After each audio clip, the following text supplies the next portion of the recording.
তাসি খারাপ কিছু বলে নাই।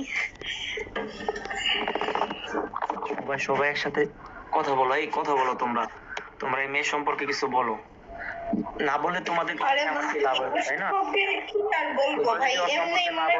জান্নাত আপু চিনে, আমি তো তাও চিনি না, তারপর আমি যাবো এমনি নিজের আমি আপু শোনো, এমনি নিজের ন্যাশনালিটি জিএলে বাইরে দিছে মনে করো না করে। আর এই কাহিনীগুলো হয় তাহলে কি করব? ওরা চেহারায় একটু সৌন্দর্য বা একটা মায়াবী, কত সুন্দর মায়াবী, কেন খারাপ কাজ করেন আপনারা মহিলারা? আপনি এখন স্বামী সংসার করবেন, ঠিক আছে, পেটের দায়ে আপনি বিপ্রবাসে আসছেন, ভাই তুমি বিয়ে করো, বিয়ে কইরা একজন সংসার করো ভাই। পেটের দায় সমস্যা নাই, তুমি লাইভে কি কাজ অফ করবো? তুমি লাইভে ঢুকা এগুলা কথাগুলা বলো কেমনে ভাই? আমার তো একটা ফাতেমার কাহিনী শুনবা তুমি? ও হচ্ছে মনে করো মেয়েদের সাথে কোনোভাবেই কথা বলবে না, ঠিক আছে? যখন একটা ছেলে এসে জিজ্ঞাসা না, কতগুলা লাফাঙ্গা ছেলে আছে না মনে করো, যদি জিজ্ঞেস করো বুঝছো, কাজল নামের মেয়েটা এসব কাজ করে।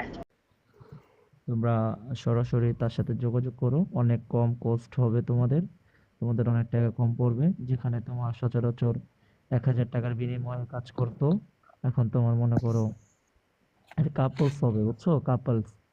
ওর সাথে তোমার করবো হলো, তোমার খান নামের একটা লোক আছে, ওই খান আর কি, তার সাথে করবো। ওইগুলো তোমরা দেখে হয়তো ফেল নিবা, বুঝছো। Thank you.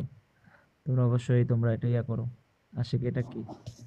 এটা হইলো তোমার ইয়া আমি ট্যাপ ট্যাপ করি। হ্যাঁ, ট্যাপ ট্যাপ করো। কুইন, এটা হলো তোমার ইমোতে কাজ করে, ঠিক আছে। মেয়েটা, তার নাম হলো ফাতেমা আক্তার কাজল।